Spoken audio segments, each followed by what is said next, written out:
안녕하세요. 중고 차돌입니다. 오늘 이 시간에는 저번에 약속드렸던 것처럼 감가에 대해서 낱낱이 파헤치는 시간을 갖도록 하겠습니다. 자, 제가 흔히 이제 매입하면서 빈번하게 생기는 감가 요소를 제가 대충 이제 정리를 해 놓은 건데, 자, 대표적으로 외판 감가가 있습니다. 자, 외판 감가. 외판 감가에는 크게 이렇게 5가지의 종류가 있고요.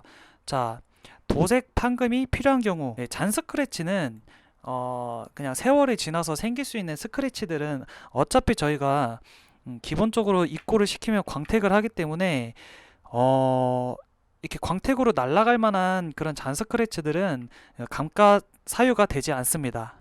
자, 그러면 어떻게 해야 감가가 되는지 제가 한번 네이버에서 검색을 해서 한번 보여드리도록 하겠습니다. 이런 차량은 감가 될까요, 안 될까요?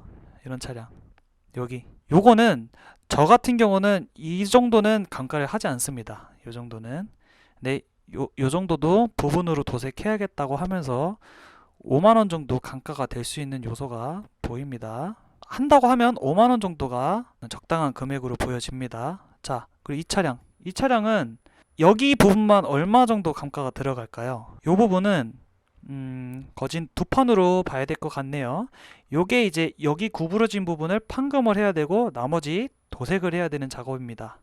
자, 요 정도는 제가 봤을 때 두 판 정도로 보여집니다. 그 저희가 말하는 이 판수는, 자, 요 차는 본네트 한 판, 앞범퍼 한 판, 휀다 한 판, 문짝 한 판, 뒷문 한 판, 이렇게 중형차로 봤을 때 총 13판 정도가 있습니다. 13판 정도로 구성이 되어 있고, 자, 아까도 그 차를 보면 두 판이라고 말씀을 드렸었잖아요. 그러니까 여기 앞범퍼만 이렇게 기스가 쭉 갔으면 그래도 한 판입니다.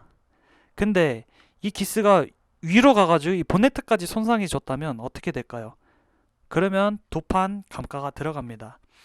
이 도색 판금에 대한 그 판수 감가 판수 기준이 있는데, 아마 저희 그 중고차 딜러들 기준에선 한 판당 8만 원에서 뭐 많게는 12만 원까지 감가가 될 수 있습니다. 이거는 판금을 해야 됩니다. 요거는 판금을 해야 되고, 자, 이렇게 보면 뒷문짝인 것 같죠? 뒷문짝이랑 뒤쪽 휀다 같습니다. 이렇게 되면 문 한 판, 뒤엔다 한 판 이렇게 들어가기 때문에 요거는 두 판 정도의 감가가 될 것으로 보입니다. 그 다음에 이 차량은 이렇게 어디 긁힌 것 같죠? 앞문하고 뒷문 이렇게 이어져서 여기만 그랬으면 한 판, 여기까지 이어져서 이 뒷문까지 그랬으면 총 두 판이 들어가는 겁니다. 두 판. 20만 원 감가가 되는 거죠. 그리고 이쪽 차량 보니까 아까 쭉 이어져서 뒤엔다까지 간 것 같죠? 이런 경우에도 어차피 뒤엔다가 어느 정도인지는 모르겠는데 이 정도는 두 판으로 잡을만 합니다. 두 판. 보통 저렇게 도색이 벗겨지고 구겨져야지 판금 수리가 들어갑니다. 저런 차량일 경우에는 감가를 예상을 하셔야 되겠습니다. 8만 원에서 12만 원 정도의 감가가 될 수 있다. 그 다음에 라이트, 등화장치가 불량인 경우, 뭐 이제 할로겐, 전구 이런 거는 사실 얼마 안 하기 때문에 감가는 안 되는데, 이제 LED나 면발광 이런 이제 라이트 종류나 등화류 장치 LED랑 면발광인 이 등화 장치인 경우에는 이 전구 방식이 아니라 불량이 되면 교환을 해야 되기 때문에 요거는 부품 가격만큼 감가 될 수 있다는 점 알고 계시면 될 것 같고요. 자, 타이어 트레이드가 20% 미만인 경우, 보통은 선만 보이면 그냥 매입합니다. 그냥 그 타이어 트레이드만 보이면 그냥 매입은 하는데, 누가 봐도 민자가 돼가지고 안 보일 정도면 교환을 해야 됩니다. 이 경우에는 중고 타이어 가격만큼, 요 정도는 너무 심할 경우에는 저희가 중고 타이어로 갈아서 나갑니다. 갈아서 나가는 경우가 있고, 저 같은 경우는 그냥 그 상태로 차량을 전시를 해 놓습니다. 그리고 그 손님이 만약에 오시게 되면 이제 새 타이어를 할 건지 중고 타이어를 할 건지 여쭤보고, 거기에 맞게끔 새 타이어로 하신다고 하시면 저희가 뭐 그 여기서 감가했던 만큼 그 비용을 같이 지불을 해서 새 타이어로 교환을 하게끔 이렇게 진행을 하고 있습니다. 자, 휠 복원이 필요한 경우, 자, 이거는 중형차 아래까지는 휠 복원이 사실상 필요가 없습니다. 이거 헤이 딜러에서 나오는 딜러들이 이 휠 복원 가지고 엄청 물고 늘어지는 걸로 알고 있는데, 중형차 이하는 복원 안 해도 됩니다. 너무 심한 거 아니면 안 해도 되는데, 그 대형 세단, 그 수입차, 이 휠 복원 비용을 받습니다. 대형차 그리고 수입차. 그 중형차 이하 뭐 소나타, K5 이런 거에서 뭐 휠 뭐 기스나는 거는 사실 감가할 필요가 없습니다. 앞유리 손상 여부. 자, 스톤칩. 일명 돌빵이라고 부르죠. 돌빵. 요게 있으면 보통 복원 비용이 한 5만 원 정도? 한 군데 5만 원 정도. 수리했으면 상관없고, 자, 이렇게 돌빵이 있는 경우에도 5만 원 정도 복원 비용이 감가가 됩니다. 자, 이제 차량 내부로 넘어가서 내장재 또는 가죽 손상, 시트 터짐, 그리고 가죽이 너무 보기 싫게 복원을 해야 될 정도다. 가죽 시트가 복원을 해야 될 정도다 라고 하면 보통 5만 원에서 차량 그 가죽에 따라서 10만 원까지 감가될 수 있습니다. 시트 터진 거.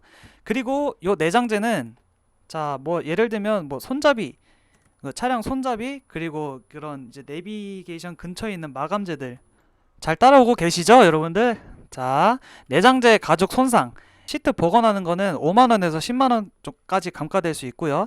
마감재는 손상된 경우 부품 값만큼 감가입니다. 제가 이거 흡연 차량은 클리닝이 필요한 경우라고 적어놨는데, 어지간하면 담배 냄새가 이제 뭐 그냥 아무리 흡연자 차량이어도 사실 냄새가 그렇게 심하지는 않은데, 진짜 그 뼛속까지 그냥 그 안까지 그냥 담배 냄새가 밴 경우가 있어요. 그런 차량들은 진짜 심하면 부득이하게 저희가 요청을 드립니다. 이거는 어차피 광택하면서 기본적으로 실내 클리닝은 덤으로 같이 하긴 하지만, 요거는 전문적인 실내 클리닝이 필요한 경우에는 10만 원 정도 감가가 될 수 있습니다. 그 다음에 이제 내비, 썬루프, 오디오 장치, 이게 안 되는 경우인데요. 요것도 웬만하면 고쳐서 파시는 게 좋습니다. 이게 여의치가 않으신 분들은 요 정도만큼 감가를 해주시면 돼요. 내비는 불량 나면 30입니다. 썬루프도 오래 쓰다 보면 잘 안 닫히는 증상이 있고, 뭐 모터가 조금 이상이 있어서 요것도 수리비만큼 감가. 오디오 장치도 마찬가지고요. 근데 사실 요거는 뭐 그렇게 불량 날 일이 거진 없다고 보시면 됩니다. 감가할 일이 거의 없다고 보시면 됩니다. 자, 스마트키 두 개 중에 요거는 기본적으로 두 개가 출고가 되죠. 스마트키. 근데 한 개 분실 10만 원입니다. 그리고 에어컨 히터 불량, 요거는 사실 감가 내용에 포함되지는 않습니다. 요거는 뭐 수리하는데 그렇게 비용이 많이 들지도 않고, 자, 썬팅지 상태 불량 어느 정도까지 되는지 제가 한번 보여드리도록 하겠습니다. 이런 차 막 올라오고, 이런 차들 썬팅 다시 해야 되는 차들, 이런 차들은 별도로 5만 원씩 감가될 수 있다는 점 참고해 주시면 되고요. 다음은 사고에 대한 감가입니다. 이게 판매하실 때 정확하게 어느 정도 본인이 어디가 교환이 있었고 어디가 사고가 있었는지 인지는 하고 계셔야 돼요. 왜냐면 이 교환 감가라는 금액이 그렇게 작지가 않기 때문에, 이거 모르시고 있다가 나중에 그 딜러가 어디 뭐 교환이 있었네, 뭐 그 교환 감가를 하게 되면 상당히 정신적 타격이 크게 옵니다. 팔기 전에 동네 상사, 하물며 같은 지역 상사의 견적을 한번 물어보러 가시던지, 아니면 불러서 한번 견적 좀 봐달라고 해주세요. 그러면 이 딜러분들도 어디가 대충 교환이 됐는지, 어디가 사고가 있는지 정도는 확인이 가능하시니까, 가급적 뭐 어디 헤이딜러나 뭐 어디 경매에다가 차량을 파실 거라면 한 번쯤은 동네나 아니면 같은 지역에 있는 상사한테 견적을 받아보시는 게 정신건강에 좋습니다. 단순 교환 같은 경우에는 30에서 50만 원 정도 감가, 중형차 기준입니다. 자, 대형 세단, 그 다음에 수입차는 금액이 다름. 대형차, 수입차는 금액이 다를 수 있어요. 중형차 미만 중형차 미만 기준인 차량들은 교환됐다고 해서 50만원 이상 감가되지는 않습니다. 50만원 이상 감가는 딜러 있으면 바로 집으로 돌려 보내주시면 되겠습니다. 제일 중요한 골격사고입니다. 골격사고. 범퍼를 지지하는 전판 프레임, 그리고 뒷범퍼를 지지하는 뒷백판이라고 부르죠. 백판 프레임. 여기는 100만원 정도. 제가 여기서 말씀드리는 이 감가 금액은 중형차 미만 기준으로 말씀을 드리는 겁니다. 예를 들어 인사이드 패널, 휠하우스, 여기부터는 사실 사고가 꽤 큰 겁니다. 저 같은 경우에는 이 전판 백판까지는 제가 매입을 하는데요, 이 인사이드 패널, 이 휠하우스 교환된 차량들은 저는 매입을 안 하고 있습니다. 왜냐면 이 차량들은 수리를 아무리 잘한다고 해도 완벽하게 수리가 되지 않는 부분이기 때문에 이쪽도 마찬가지로 저는 매입을 안 하지만, 감가 금액은 제가 뭐 보통 이제 같은 사무실이나 아니면 같은 딜러분들 감가하는 거 보면은 최소 150에서 진짜 많게는 300만원까지 감가하는 거 봤어요. 그리고 쿼터 패널이라고 해서 뒤핸다, 뒤핸다 같은 경우도 앞핸다랑 다르게 얘네들은 볼트 체결 방식이에요. 그래서 얘네는 단순 교환으로 들어가는데, 뒤쪽 휀다 같은 경우는 프레임입니다. 프레임. 차량 상태를 보면 뒤핸다를 한번 볼게요. 뒤핸다 같은 경우는 여기까지가 뒷범퍼고, 뒤핸다 같은 경우는 이렇게 해서 여기 지붕까지 쭉 이어져 있어요. 그 프레임이 연결돼 있다 보시면 되거든요. 근데 이쪽에 만약에 데미지가 가서 뒤엔다를 교환을 해야 될 상황이다. 그럼 뒤엔다 교환을 어떻게 할까요? 여기서 자릅니다. 여기서 자르고 여기에 똑같은 그 뒤엔다 부품을 가지고 와서 다시 여기다 용접을 해서 붙이는 방식입니다. 요것도 꽤 작은 사고는 아닙니다. 뒤엔다, 뒤쪽 휀다 교환된 것도 사실은 작은 사고는 아니에요. 그래서 보통 요것도 뭐 차량에 따라서 다르긴 한데 평균적으로 150에서 200 정도 감가하는 걸로 보여집니다. 뒤쪽에 또 휠하우스 있어요. 뒤쪽 휠하우스. 타고 계신 차량이 뒤쪽 휠하우스를 먹었다. 솔직하게 말씀드리면 포기하셔야 됩니다. 이거는 가격을 포기하셔야 돼요.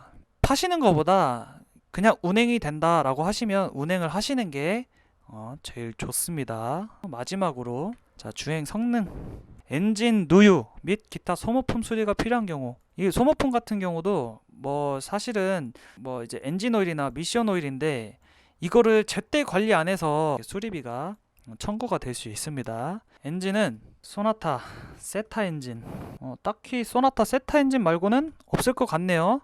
그 스커핑 현상 있는 거, 이거 보링 비용이 80에서 100만원 정도 나옵니다. 만약에 본인이 소나타 세타 엔진을 장착한 소나타를 운행하시는 차주분이시라면 이 스커핑 영상을 유튜브에 찾아보시면 굉장히 많습니다. 그래서 이 스커핑 영상이 있는지 한번 알아보시고, 이 금액을 딜러랑 이 금액을 깎아서 보낼 건지 아니면 자가로 보링을 해서 판매를 하실 건지 결정을 하시면 되겠습니다. 자, 그 다음에 두 번째, DCT 미션인 차량들은 10만 킬로대마다 플라이 휠을 교환을 해야 됩니다. 플라이 휠을 교환을 해줘야 돼요. 안 그러면 소리가, 이 스커핑 현상이랑 소리가 굉장히 비슷하게 납니다. 찰찰찰찰찰 거리는 소리가 납니다. 이 소리가 나는 차량들은 저희가 소비자분들한테 다시 되팔 수가 있을까요? 못 팔아요. 이런 증상이 있으면 고쳐서 팔아야 됩니다. 고쳐서. 이거는 개인 간 직거래를 하실 때도 고쳐서 팔아야 됩니다. 이 플라이 휠도 80만원 정도 합니다. 그래서 요 10만 킬로가 넘으면 요즘 그 중고차 딜러들도 이 DCT 미션 이 플라이 휠 때문에 골치 아픈 딜러들 많이 봤습니다. 그래서 이제는 어느 정도 중고차 딜러들도 이 플라이 휠을 교환을 했는지 안 했는지에 따라서 매입 금액이 달라질 수 있습니다. 자, 플라이 휠을 교환을 했다라고 하면은 교환을 해서 차량을 매입하던지 아니면 가지고 와서 똑같이 이 금액을 가지고 올 건지 선택해 주시면 되겠습니다. 여기까지 이 중고차 딜러가 감가할 수 있는 요소를 한번 다 같이 알아봤는데요. 도움이 되셨는지 모르겠습니다. 도움이 되셨으면 좋아요와 구독 눌러주시면 감사하겠고요. 자, 다음번에도 도움이 되는 영상으로 찾아뵙도록 하겠습니다. 자, 이번 영상은 여기까지 하는 걸로 하겠습니다. 감사합니다.